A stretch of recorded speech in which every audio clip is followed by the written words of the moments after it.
All right, we are live. Hello, and welcome to myUX, a podcast with me, Matthew Ventures, and my best friend about games we like or don't like. I don't know. Right now, I think we're going to talk about games that we like, but maybe at some point we'll go into bad games and stuff like that too. I think there's so much you can learn from something. Well, first of all, I think a lot of it's subjective, right? Like what you and I think is a bad game, or what I think is a bad game, you may think is a great game. So if that's the first thing I'd say about good versus bad games.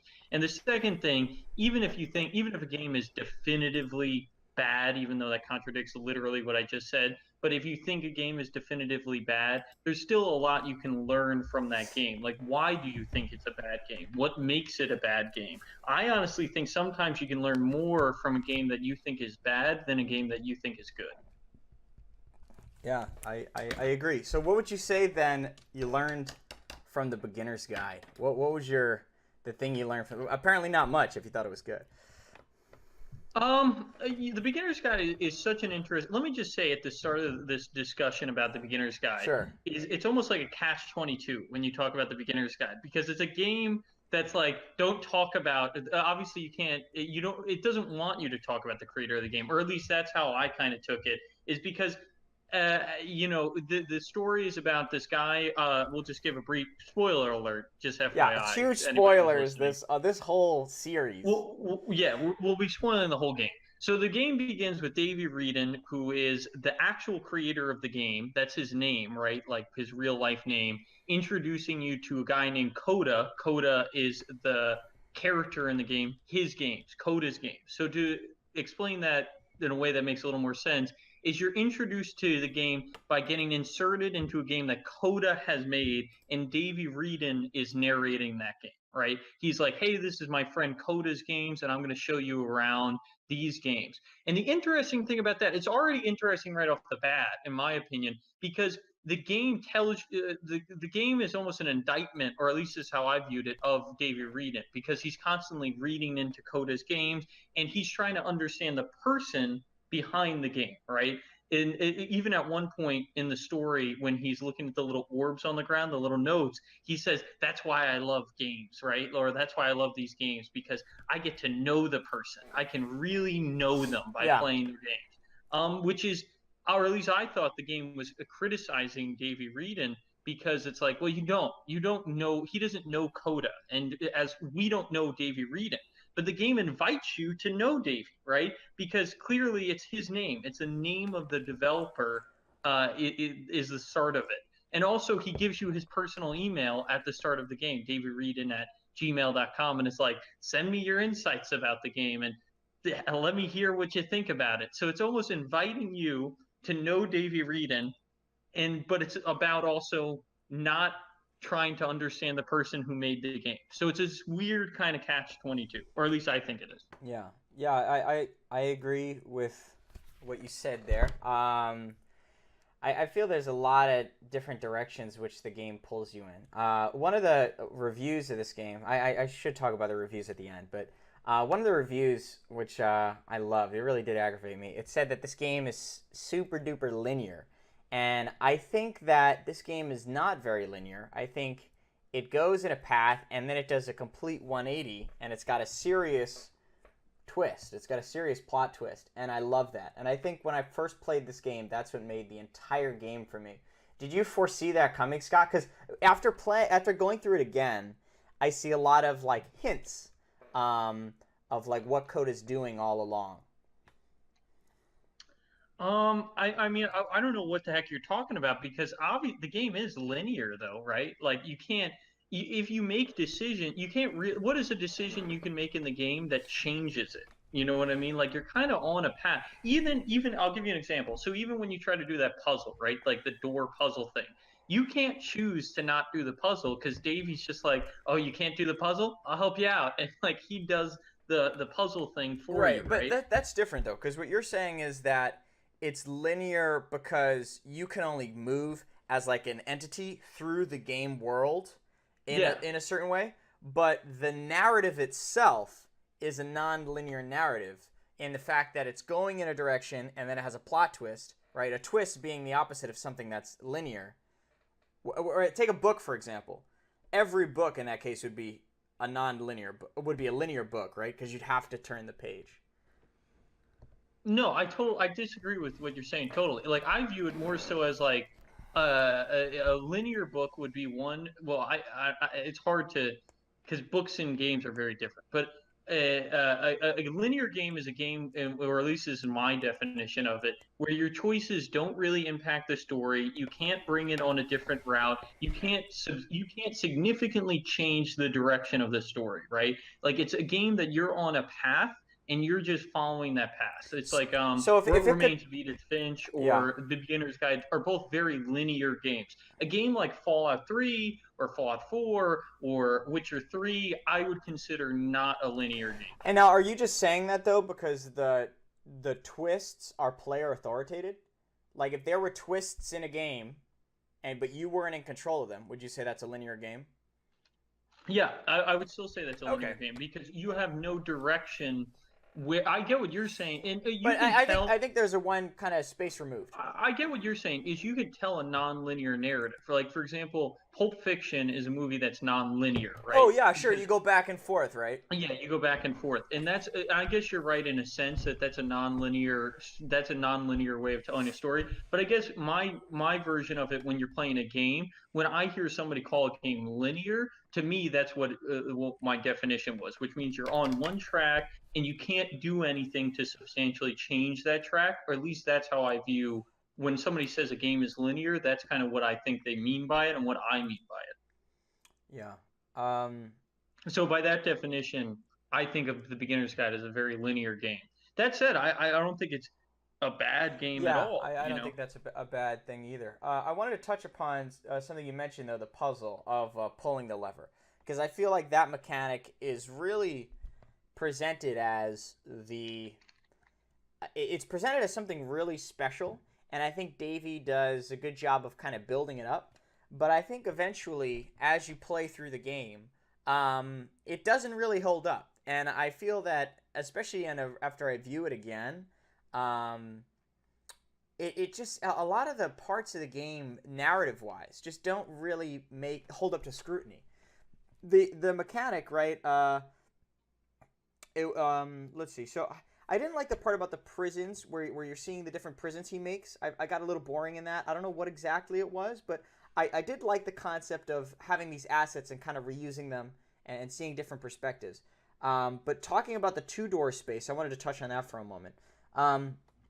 Davey says a line of dialogue in the story or monologue is you have to stay alive by moving through the dark space.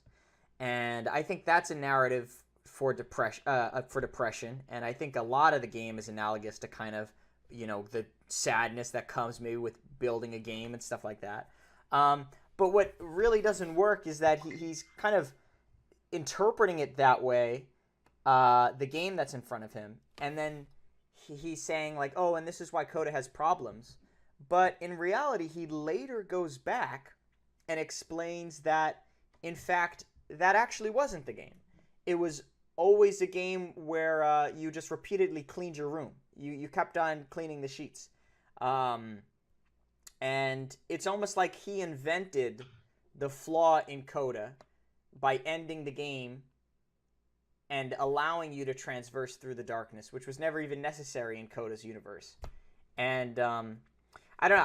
I just feel like there's a lot of plot holes there, which sort of come up as you look at the different parts of the game. And it's funny because none of this stuff really affected my experience. The Beginner's Guide is my favorite game of all time, and I think that's mostly reflective, as with most people in their favorite games, of where I was at that time in my life, and that I needed this game. Whereas I think now I'm a lot more confident with who I am and who I am as a creator, and I have a harder time empathizing with this character.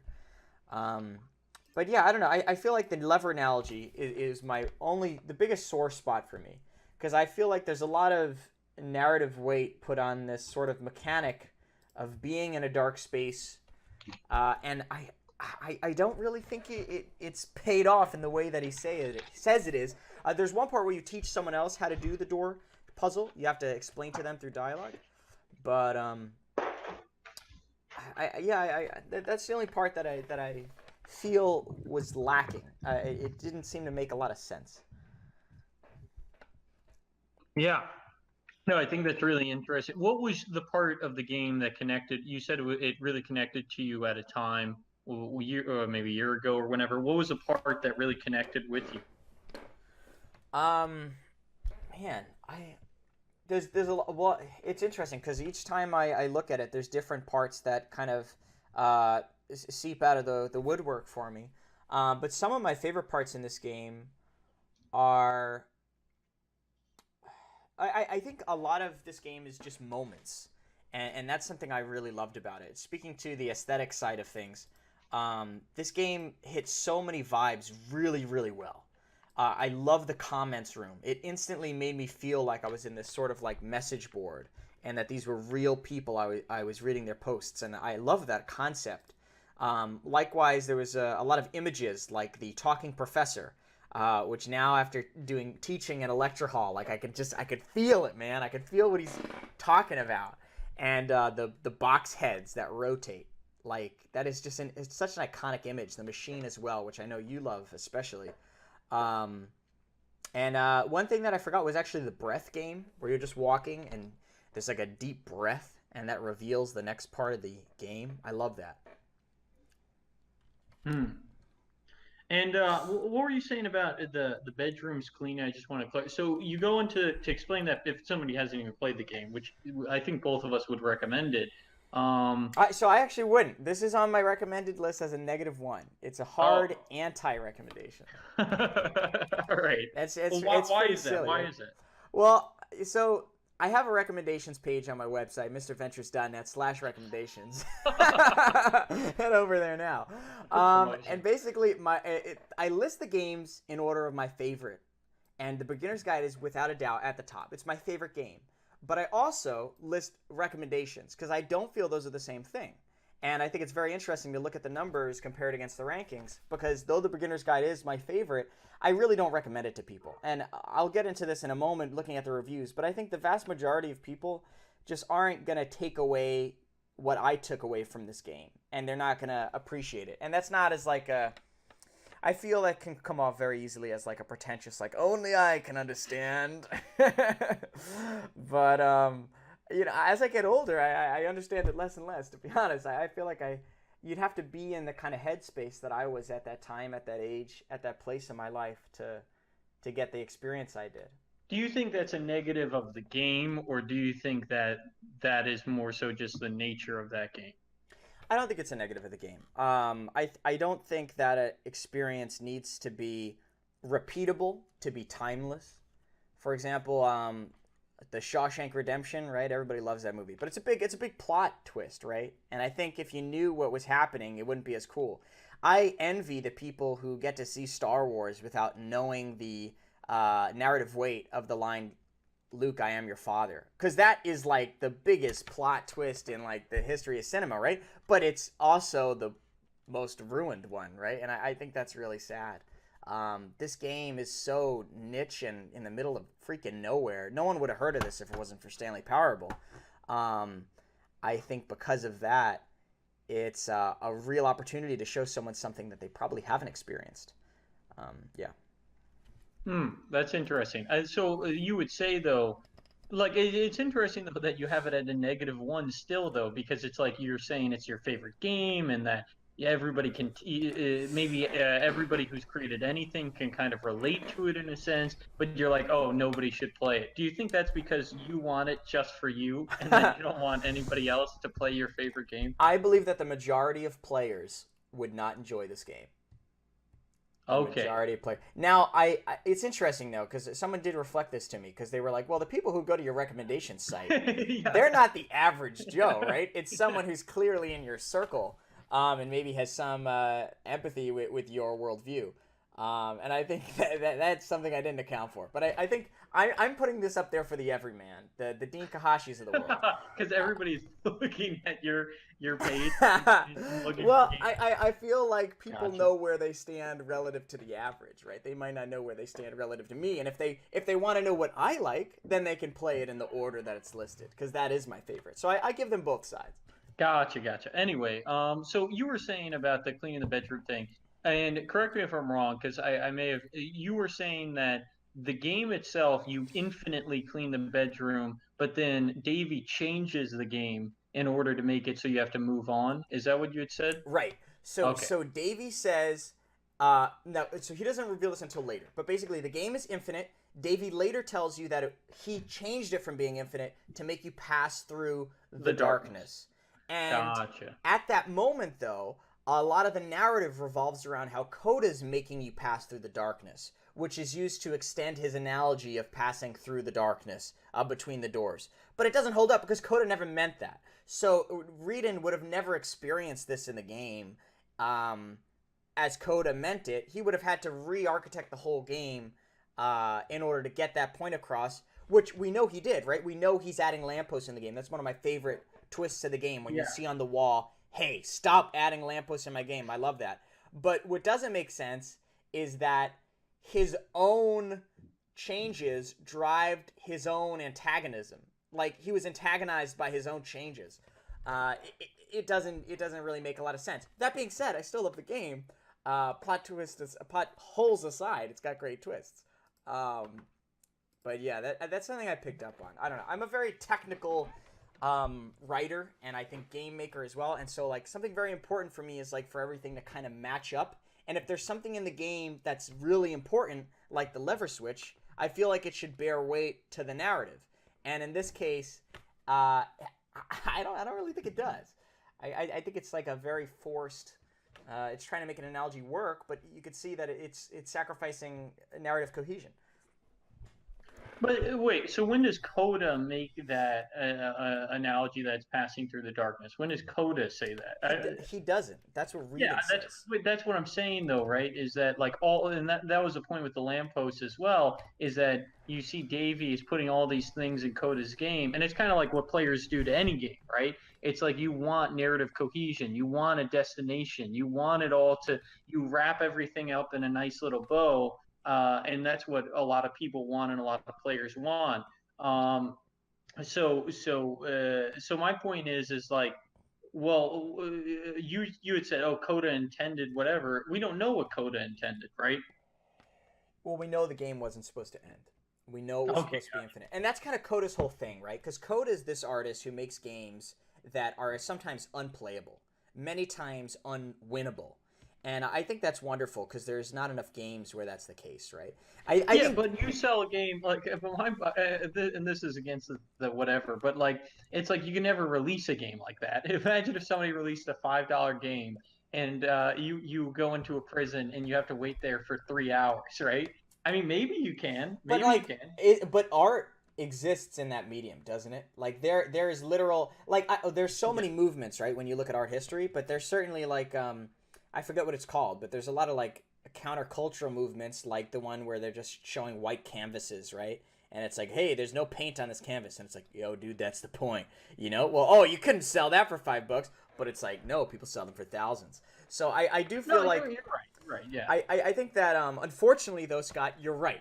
Our medium is not at that level of snootiness to really be able to poach those those eyes. I don't know. I think there's a lot of situations, but there are games that are unwinnable. Okay, so I would think about, but they're just not in the limelight. For example, the Like game what? Yeah. Marriage, the Marriage. This is a game which I think John Blow talks about a lot. This is one of his favorites, I think, and it's an unwinnable game. It's a game that's there to really just put you in a place and make you experience Well, something. what is it? The marriage? The Marriage, yeah. And what's it about? Like, what do you do? It's about marriage, but you don't do anything related to marriage. You just feel marriage. What is that? So, what do you do in the game? Well, we can review that game maybe on another All podcast. right, let me write it down. I Yeah, the guess I'll Marriage. play it and then I'll bring back my scathing review. I guess if I like it. Okay, yeah, we could save it for another episode. Um, yeah. Sorry, I just wanted to say one of my favorite things about this game, moving gears a little bit, was just how he hacked the games. I love that as a player when he's like, and I'm gonna put a bridge over here because fuck this maze. I thought that was fantastic. Because I often want to do hacks in my games, you know, and I think that's really fun. Well, but that brings up an interesting question, right? Because, like, okay, so at the start of the game, right, you get into first of all, Davy's very critical of Coda's games, right? So the start of the game, you have your gun, and he's like, "Oh, this game is so like generic and stupid. Like, you have a gun and you can shoot things, but there's nothing to shoot. Huh, lame, am I right?" And then he goes, "Wait a second, though. We shouldn't judge games for what they don't have. We should judge games for what they are." And he says that, and the irony of that is the next moment you go into the labyrinth, what you were talking about, and he's like, "Let's just skip this shit because like it's boring." It's an interesting thing. Like, should you give a player the opportunity to skip whatever they want in your game, even if you put it there for this is stuff that you and I have even discussed, where it's like, well, if one player may not like the labyrinth, but does that mean that you should get rid of the labyrinth, or you should make it an optional labyrinth? Yeah, I think it always depends, right? It's what you want as the game maker. So we did not intend for the mini game to be a. Oh, sorry. So we're talking about NSA Intern here. Basically, Yeah. there's a mini game which was, I think, skill prohibitive for people playing a certain part. So they needed to get through a tough game, which we didn't intend to be tough, to get to another part. Okay, and because of that, I think it took something away, and it wasn't intended to be tough. And because it wasn't intended to be tough, we changed it, right? But if it was intended to be tough, I think there's value to keeping it there. And I think that's why we now have another section of the game, the competition mode, which is going to fulfill that. Um, yeah. Let me But tell you. yeah, Yeah. sorry. No, go ahead. I'm sorry. Go Oh, ahead. sorry. I'm going to another topic. What were you going Yeah, to yeah. say? I was just gonna say, I just think it's a really interesting discussion because it's like, as a game developer, like imagine if Dark Souls had a super easy mode, right? Doesn't that take away from what Dark Souls is? Because one of the inherent things of Dark Souls is how challenging it is and how much you have to struggle in it, right? Like that's what a lot of people think is that game. So if you have like if it's super easy or any game really that like if you on The Witness, it was like change all the puzzles to be really easy, and then it's just like a line like that, then it kind of defeats the whole purpose of the witness, right? I think it depends. It depends on the game, right? Because The Witness is definitely a game where John is like, "Oh, you don't understand my game? Fuck you! Get out of here! Get out of my game, sucker! Let me give you something beautiful to look at." That's John's game, right? But Braid wasn't like that, right? So in Braid, you could pretty much go through the game but not collect the puzzle pieces and leave more than 2/3 of the game unfinished. Um, and I think it just depends on the game. Dark Souls actually does have an easy mode. It's called Becoming a Magic User. If you want to go hardcore, you could do a full melee run. You could do a run with no armor. I feel like there's definitely opportunities for the No, player to but set I'm up. even saying like even in Dark Souls, like I'm saying a super easy mode where it's like you just get the story. You know what I Yeah, mean? Like, and it's like you hit all the monsters and you kill them in one hit. I'm not talking about easy mode where it's like I still get screwed in Dark yeah, Souls. Like I'm talking like yeah, super easy where you just run around and you're a god and you're just like you'd yeah. have to install a mod or something. But anyway, Sure. but Well, it's just an it interesting, depends on the yeah. game, right? Because this game, what would the easy mode even look like?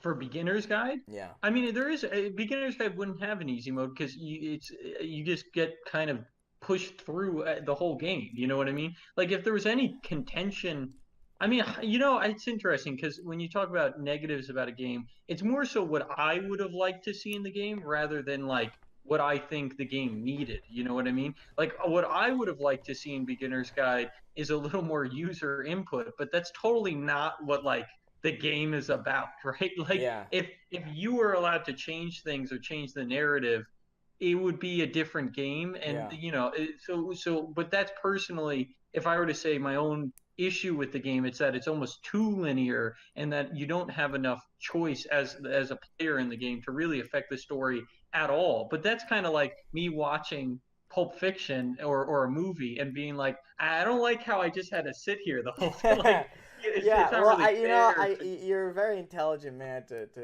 phrase it in such that way. I was appalled by how many reviewers had that criticism without the caveat of, But here's the thing, though. I would say that what I love about the beginner's guide is that it actually is very easy, and I think it does something better than any other game I've seen, and that is emergent tutorials. So Hmm. in this game, I never experienced this because I am a pretty savvy game player and I didn't have to Whoa, have any help. Yeah, yeah, yeah. It's true. It's whoa. true. Damn, dude. Basically, when I did the puzzle game, I figured it out. I mean, I was like, oh shit, I'm gonna get trapped in this space, but I did it because I figured that was my only option, and then I figured it out. But and same Nice, thing nice. for the spaceship situation. But what I realized, because I've showed this game to many of my friends and I've played with them next to them, Even though you don't recommend it to anybody, you've shown even it though to. I don't recommend it, because people are always like, "Oh, but it's your favorite. You got to show me that." And I'm like, "No, let's play Gone Home." And they're like, "No, no, we got to see the beginner's guide." Uh, Gone home. And then I'll say that Well, yeah, for we'll have another. another. We'll visit Mr. Gainer. But anyways, when you're I stuck, like Gone. Let me just say it real fast. I like Gone home. I know the we it both do. gives a Yeah. negative. But anyway, yeah. So when you're stuck in against the door, right? If you wait too long, Davey will come in and he'll be like, hey, dude, this is what you got to do. This is how you do the game." Yeah. And I think that's really nice because I didn't realize this, but looking over the shoulder of someone who didn't know what they were doing, they needed that. And it makes me think about my games and whether or not I want to have that, right? Because John Blow is not going to come over your shoulder and be like, hey, buddy, why don't you try moving this thing over there and, using your head for once, right? Like, that's not going to happen, right? But I think that there's something very approachable in this game that takes it away from that artsy aspect. So this game gets hit a few times in reviews for being, oh, it's too artsy. Are we But talking? I'm sorry. Are we talking about the reception of the game now, or where are we at? maybe Like, a little later. I all just wanted right, to touch on it for this gotcha, particular gotcha. point. But basically, the reason why I don't think it's very artsy is because it refuses to it's uncomfortable with letting you sit. It's very much like, hey, you don't understand this. Let me explain it to you, right? Which is all Mm. in the narrative of Davey, right? That's totally something he'd do.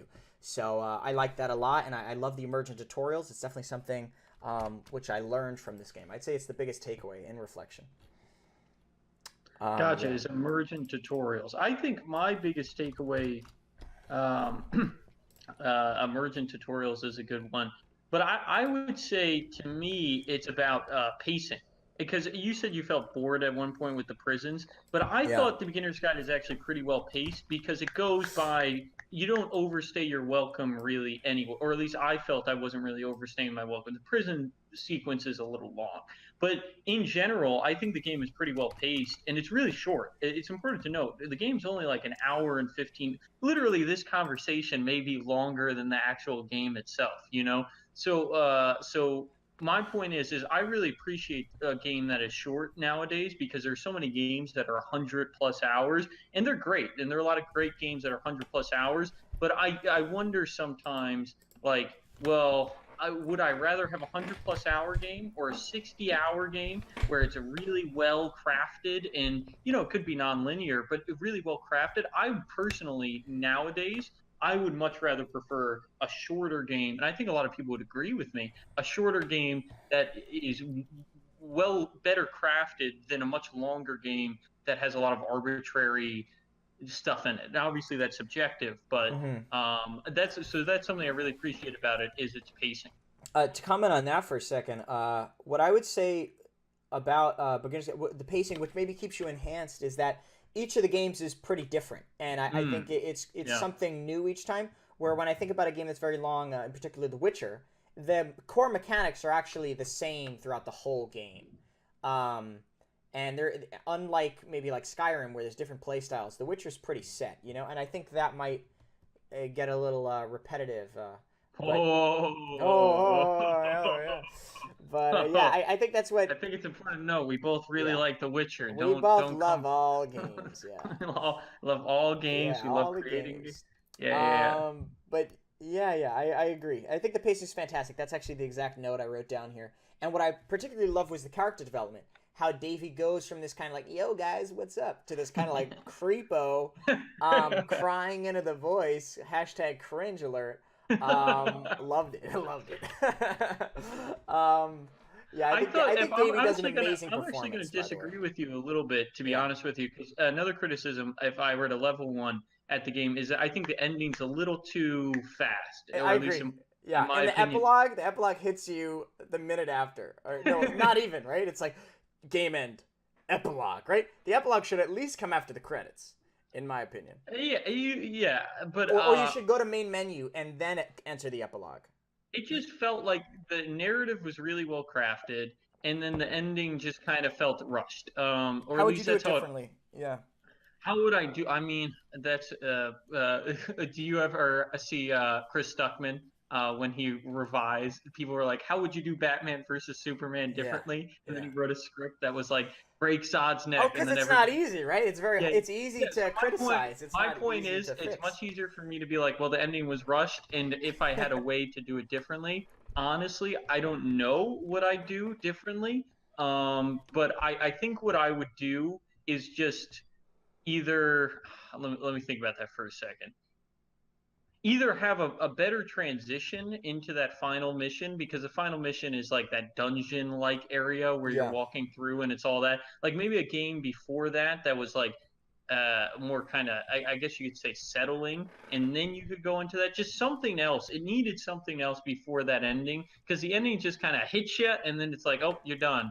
And it's like, oh well, and then you go. If there's any part of the game that can be called pretentious, or at least what I think could be called pretentious, is the ending, where it's like you float up and you see all the labyrinths below you. Oh boy, yeah. So that part, even on my first playthrough, I had some issues with it, and I think it's very interesting and nuanced my perspective because as a gameplay Oh, your programmer, your your your perspective is it nuanced and is, yeah. interesting. That's how Well, that's at least how in you this know. moment, That's how at you know least in somebody's this going to moment, have a nuanced and interesting opinion yeah. when they tell you When that they, their hey, this opinion. is nuanced right here. Well, let me tell you this. I think you might appreciate this one. Here you go.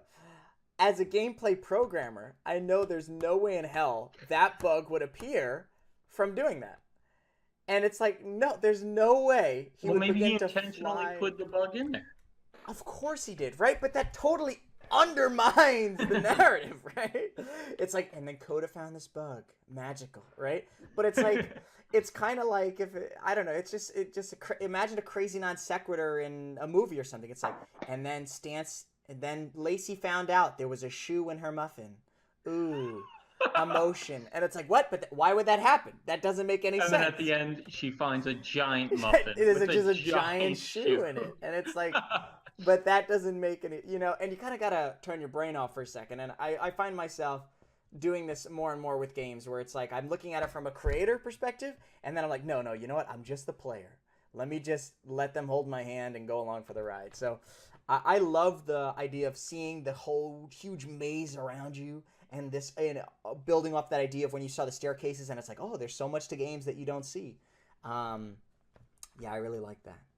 Um, Oh no, I yeah. definitely like that aspect of because but we already had that, right? Like at the beginning of the game, you go up and you see the huge expanse of all the things, right? And it's like, oh, look how much is behind this game. And then later on, even in the I believe it's a prison where he takes out the walls or somewhere, and then you see all the other stuff, and it's like, oh, look at, and then at the end, it's like, but look, it's even bigger. Right. Yeah, but Like, you see, he really had to beat you on the head with it, yeah, though. If which you wouldn't have understood it, Scott.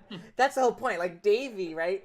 Davy's kind of, and that's the problem. Davy and Coda are like, it doesn't make sense for the story to split them, right? Because that's clearly supposed to be Coda's work, but it's Davy's thing to show you Coda's work, right? And to mm, be like, look, do you get it?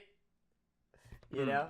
So I don't know. Maybe Coda did make the maze, but Davy added in the sort of like fly through it. At least he definitely Maybe did the Davey second and time. I Coda think. are the same person. Oh, yeah, oh, okay.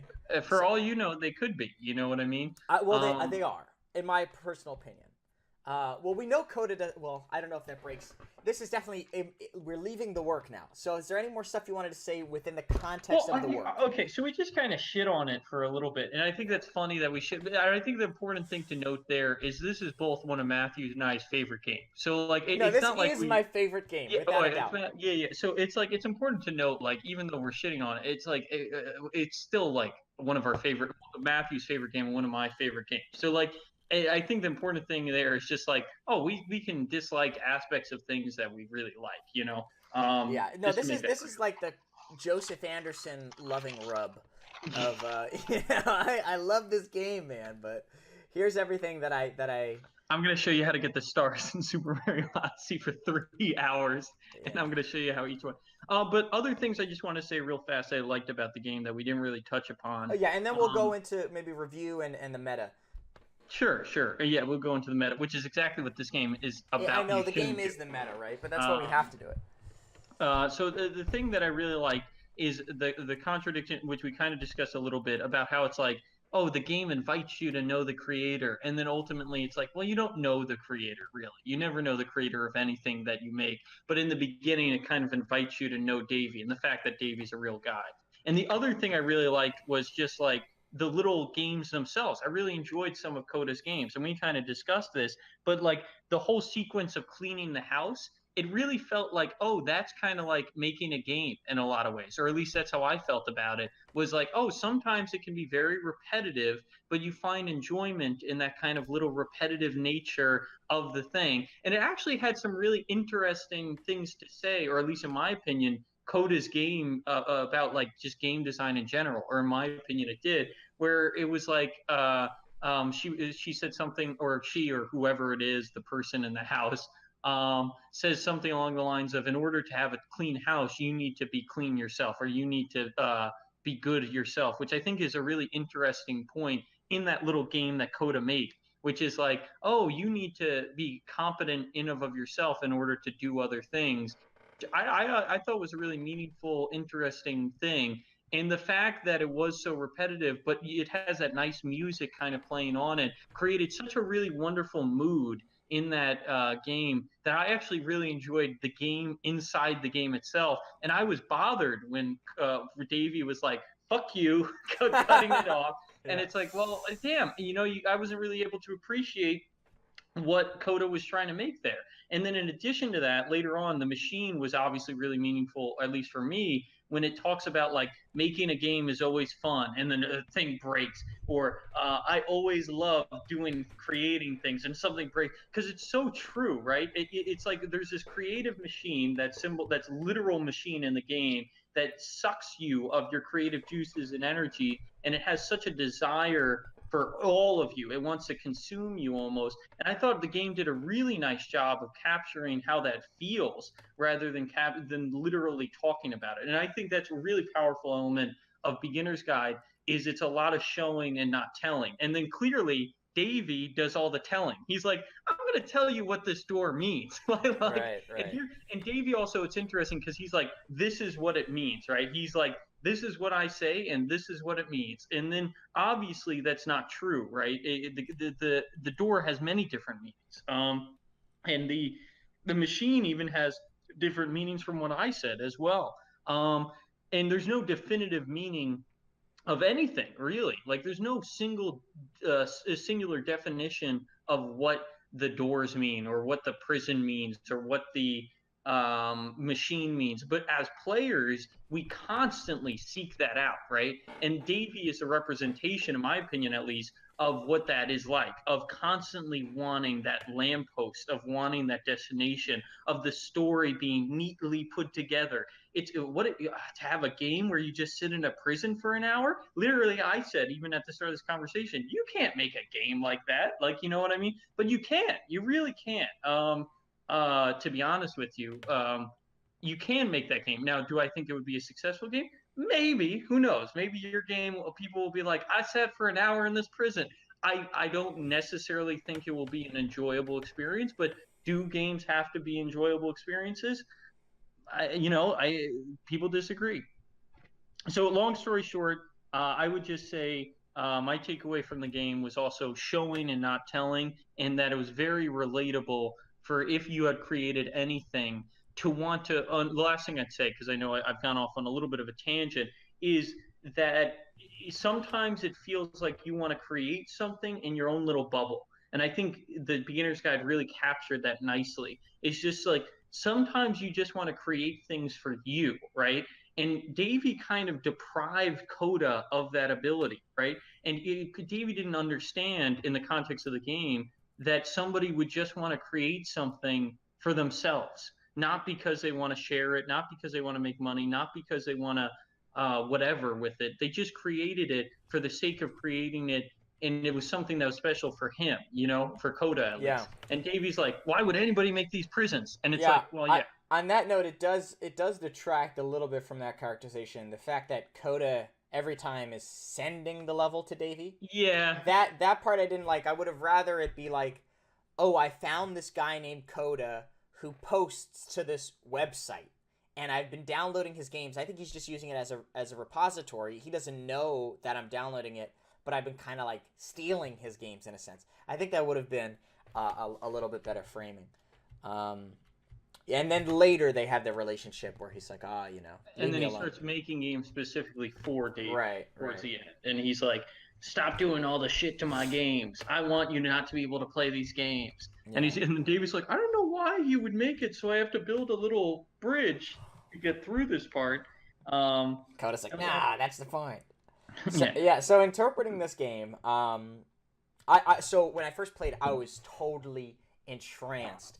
I immediately went to like Google, and I felt like I just had to hear everything about this game. And I love a movie or a game that gives me like that because I got to go and Google it right as soon as I get home. And I read this great blog post about from Davey where he's So talking wait, about. I'm sorry to interrupt. Are we now going to indulge ourselves in exactly the opposite of what Beginner's Guide Well, tells us yeah. not to So I, do? I think that's a really huge point, and it's something I actually wrote down here because let me see. Yeah, it's such a good point. Let me. Damn. So I find it's. Yeah. I did write this down. So basically, his whole thing, right, is can we judge creators by their work? And ultimately, the conclusion that the game draws is no. We shouldn't judge creators by their work. And that creators should be separated from their work, which is this death of the author paradigm. And yet, what I find so interesting is that in every review of this game, everybody mentions the Stanley Parable, which I think it was his recent game, which was a big hit, and I think it's the only reason this game really gained the media attention it did, to be quite honest. And literally one of the titles was like, "It's not Stanley Parable 2," and I just, but what I really hated though, reading through these reviews, it really did get me very aggravated because so much of it was just people who just didn't get it. And I, Mm. I felt like I'm sure John bloated in his comment section, getting really angry, because my oh my, it's so I saw this one review right where he has games broken down in these very distinct categories, and he's got this one category called gameplay, right? And you could tell this guy, he probably writes every review and he's got a gameplay section. He opens up with the line, given that there's no real game that's being played, it's difficult to explain how gameplay works, right? Like, it's, oh my gosh. It's so frustrating. In the end of his review, it reads, "I find that it's difficult to get over the pretentiousness and forced artistness of the beginner's guide. It comes across as trying too hard to be unique and an attempt to recapture the magic of Stanley Parable when perhaps Reedon should have been trying for something new, or at the very least, should have tried for something entertaining." So I think that's hilarious. But then in his review, he does this stupid thing, right, where he bullet points the pros and the cons. And the pros, the only one he does is unique and original. But he just said it wasn't original. It doesn't make any sense. The cons are nothing to keep the player entertained, comes across as too artsy, and unrepentantly boring. And I find that so berating. By the way, this game got a 7.5 on Metacritic, which is really good. It's not amazing, right? But it's good. And From users, and what did it get from critics? both are about the same, 7.58. And I just find that so interesting. Like, all these people are so focused on this idea that it has to be the Stanley Parable 2. And man, it's like, oh man, wouldn't you hate to be Toby Fox? Like, it's that kind of feeling I'm getting. There's another, but just game reviews in general, I think it's very easy to get mad at them. I was looking at the GameSpot review as well, GameSpot 8.0, and they had 3 bullet points they wanted to share with us: unique concept, inspires thought, and lively narration. And I just thought, like, it just seems What's the third? I'm sorry, you got lively narration. live. Okay. I don't know. It just seems so stupid to boil it down to those. Well, yeah, sorry to interrupt, but you bring up a really interesting point, which is with these reviews, and that guy, even though he was a little uh, with the saying gameplay, is that like these games are marketed as games. You know what I mean? Like, Yeah. so when somebody goes to beginner's guide and they go, "Well, I was just walking around the whole time," like they're Yeah. not. It's Yeah. important to note that it's like even though it's very easy to laugh at that review and be like, "Oh, what a plebe," you Right. Yeah. know, He doesn't get it. Yeah. yeah, A yeah, but normie. like it's important to note that that's how the game was marketed as a game, and perhaps, and I think it's really important. I really think we need to have a genre, and people call them walking simulators, which is usually a derogatory term for them, but like some sort of genre, and it needs to be specified in Steam. Like this is more of a graphic novel, more akin, or at least in my opinion, to a graphic novel than it is to what somebody may consider to be a video game. And I Right. think that's actually really important Well, here's because, the thing though. It's so similar to the Stanley Parable, and I think those would both fall into the same situation. But in the Stanley Parable, you do have user choice. well, I think it's very different from the Stanley Parable for exactly what you just said because it has user choice. And when people go to a video game, I think, or at least this is, but you know what? Then I think of Uncharted But they'd both be in the same. They'd both be in the same genre though. They'd both be I walking don't know. sims. I think they're different genres. I honestly think they are because of Uh, the difference in the user choice. um. Yeah. One at GameSpot, it ends its line. They try to be a little artsy, and it says, "It's the beginner's guide to the meaning of video games." And I hated that line so much because there was it was completely like they didn't understand it at all, like 100%. Like the whole point was that games don't have to have a meaning, and that was their ending tagline. So that's just something I wanted to share as a very unhappiness. Sorry. So yeah, that was the main gist of my checkpoints there. But branching on to what you had said about marketing games, this is something that really scared me when I was creating our game No Stranger, because I had seen the many reviews which waste the effort on the question of like, is this a game? Is this not a game? A conversation I completely abhor. I think it's completely useless. Just call it interactive media and go home. Um, so You came up with the solution. Just call it interactive media. interactive media, you're done, right? Um, but what the thing is in this game that I made, No Stranger, I deliberately marketed as it's not a game. We made. It's a conversation, I right? think it's important because yeah. That We made it together, and I yeah. feel like that was a very important Yeah. tagline. Well, yeah, because literally the first thing we said about No Stranger is it's not a game, it's a conversation. And then a lot of people were like, "Well, why is it called a game?" Like, because on the App Store and the Google Play Store, it's still called a Yeah, game. You know. why isn't this in the section next to the calculator? Why isn't this just an app? But Well, it's such an interesting point because how you market it will affect how it's yeah, perceived. that's a good point. And in reflection, I actually do empathize with what you're saying because I think you're right.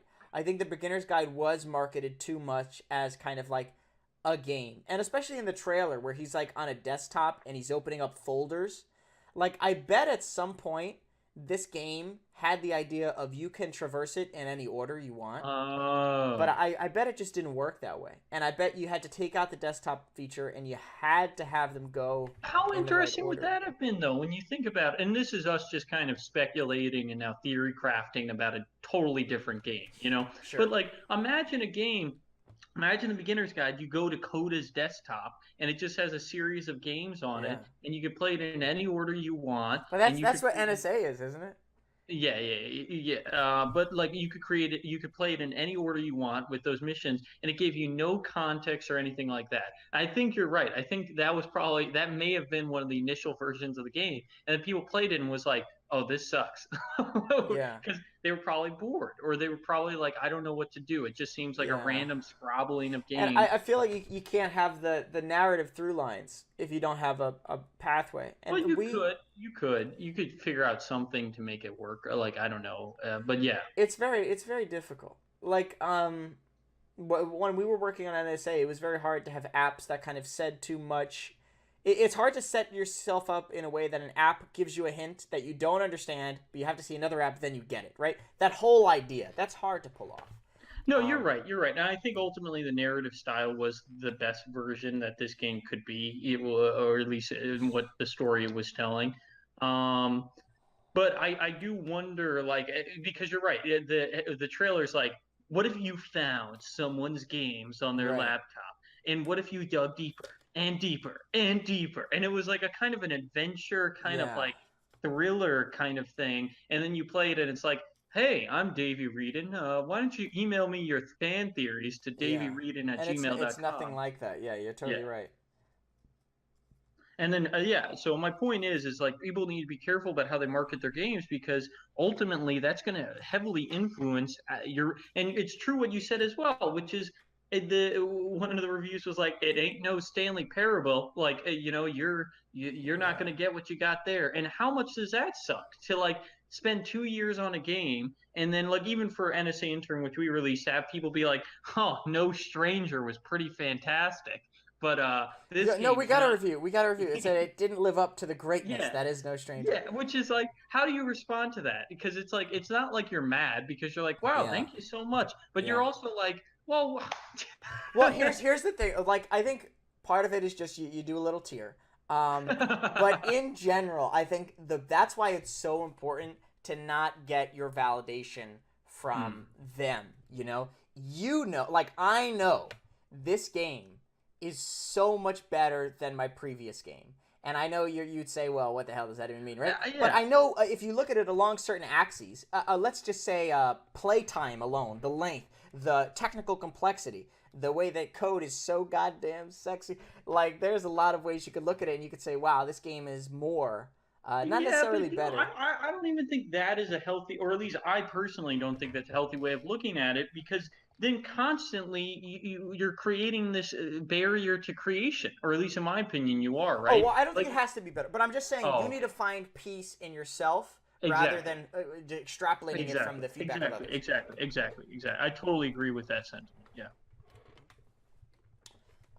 Final thoughts or any other topics you want to discuss regarding the? We got about 10 more minutes before the hour mark regarding the beginner's guide. I'll let you have the final thought because I feel like I've spoken a lot. I think we've said most of it. I think this is a really great game. But I just don't think it's for everyone, and I think some people are going to take different things out of it, and I think that's what's really magical about games, and I think stories in particular. But I think this game in particular, really, stories in general, but this game in particular, games in general have a great opportunity to really make the medium be the message, where it couldn't be told in any way other than a game. And I think that's true for this game. I think there's a sort of interactivity of feeling like you're being pulled by someone who's kind of authoritative. And I really enjoyed that. And I think some people are going to love this game, some people aren't going to love it, and that's all right. We're all going to take something different from it.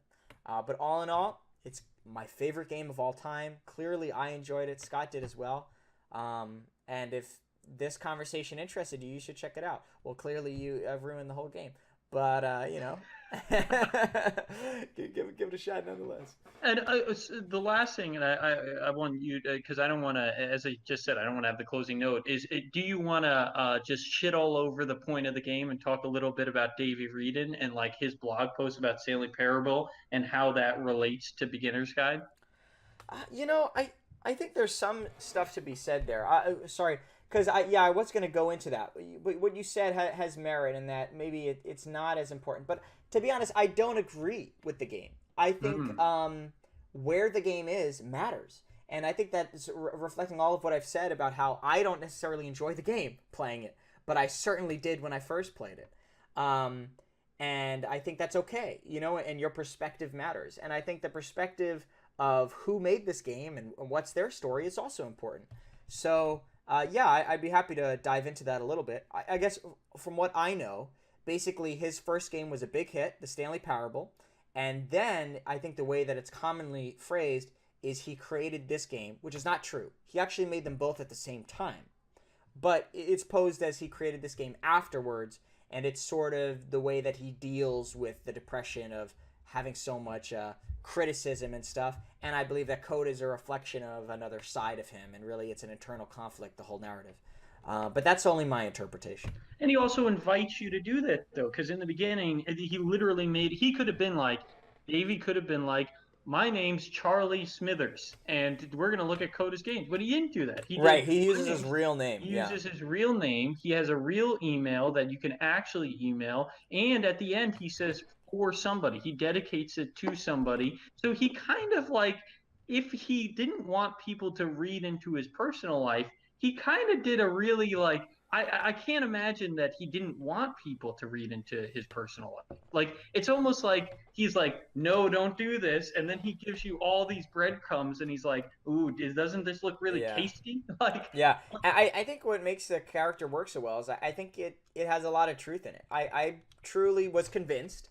I believe that this guy, Davey, really does suffer from trying to derive, worth through his games. And I was convinced. And maybe I fell for the narrative or whatever, but I really do believe that this guy was feeling this and that a lot of these emotions are real and that he has trouble with this situation. And I know I certainly have in the past. So I think that's what I related to when I read it. I really read into that. and what's your final takeaway from the game? Like, what's something you'll never forget from the beginner's guide? One I'll never forget. Man, there's so much. I think the biggest thing though is just the personality. I think this was the first game I played where it wasn't afraid to give a personality and an opinion in a way that I think so many other games like Halo or big mass market games, they just don't have that sort of intimacy. I've played a lot of more games like that since then, and I find that a lot of them I connect with. Um, there's this one game. Have you played it by chance? It's called That Dragon Cancer. I haven't played Okay. it. So this is a pretty it's been a pretty big game in the sphere of walking sims, and I absolutely hate it. I abhor it. I hate the game. I was playing it and I had to put it down. I had to stop because I was so mad playing this Mm. game. Um, but I think it's a great game. In fact, I really enjoyed the game and it made me feel something, which not a lot of games do. And I think that's kind of magical, even if it's not necessarily something you like, right? It might just be something special that this game could touch you on an emotional level, even if it's not in the direction of joy. Um, and I think that's something really special. And I think when games put themselves out there and they choose to portray the most authentic self of the author, you can sometimes hit that. And I think that's something that we're touching upon as creators. Speaking to no stranger in NSA, so many of my friends reach out to me and they say, wow, I read your voice in this game. And I think that's really special because it's telling us that we're connecting with people on a level that feels authentic. And I think that's why so many people who play No Stranger love to see what you're up to now because they feel like their relationship developing with Adam and as it was crystallized with your portrayal of him at the end of the game, that made them feel like they're now friends of you, right? And that's a classic like fandom of like, I feel like I'm friends with Britney Spears even if she's never met me. But isn't that so dangerous though, that people think they can know you through what you make? Because they don't. They don't. You know what I mean? As much as I love any fans or supporters of No Stranger or NSA Intern or anything I've made, it's like they don't really know you. Well, And what's the danger nobody though? Why do you say danger? What's the danger well, there? because it's just interesting to me because it's like you have people that may know your address or know where you are or know your full name or know these things about you, but they don't know who you actually are, right? Like they Yeah. don't know, and they think they know you. Like they think they understand you and they get you, but it's like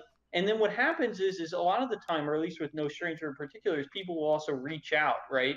And tell us things that are so emotional and gut wrenching and terror, like things that I feel so bad about. And you want to contact them all, or at least that's how I feel about it. Is you want to reach out to everybody. I wish I could give every single one of them a big warm hug and Well, yeah, write. you can go respond to those emails from. Yeah, but that's true. Adam Purdue, the email, and you have thousands upon thousands of emails, and it's like you Yeah, wish you could respond to every single one of them with a I really do. I thoughtful really do. Yeah. yeah, with a really thoughtful, lovely answer. But the truth of the matter is at some point you just have to go. Well, I can't do this. I can't be this person for everybody because at some point it starts detracting from you being that person for yourself if you're trying to be that for everybody else. And that's the danger, in my opinion, is that people think they know you. First of all, I think that that can have its own danger, right? With people thinking they know you, because then they start extrapolating about things about you, and they may think things about you that aren't true, and they may believe things that they don't. It's like the vloggers on YouTube, Right, right? that's what I was thinking of too. But okay, so Yeah, but the main point though is that that kind of scares you, that level of intimacy with people. Well, it's kind of like false intimacy, you'd say. it doesn't scare me because because it's almost like, well, I wish I knew things about you too. But then it's like when you have 1,000 people who are like, yes, here's all the things to know about us. It's like, well, damn, you can't respond to every single person as much as you'd love to. I would love to, but at a certain point, it's just unrealistic to really think you can. You're not Superman. You're not some sort of god. You can't answer everyone, and that's dangerous, and that it's sad, Yeah. and also the fact that people think they know you. It's almost like, well, you don't really know me, and you can never really know me. Like, even and this is me going into a bit of a tangent, but nobody can really know you, right? Like, I don't really know you, right? I know what you show me, but I will never actually know what is going on in your head. And you could tell me, you're telling me what's in your head, but I will never actually know what is going on in your head. Yeah. Well, I think that's it seemed like a tangent, but it wasn't, because that's really the theme of the game in a nutshell, right? It's all about what someone chooses to portray and how you might read into what they choose to portray, and whether or not that's actually a reflection of their true self. So it's a great note to end on. Thank you, everyone who tuned in to hear two random guys talk about a game they didn't make. And yeah, and stay tuned to see what game we might review next. Thank you. Was this a review, though? Was this a review? No, this was not a review. I think this was a chit chat. Let's call it that, right? Because I want to get away from the structure of the thing, right? All this was, right, was my user experience.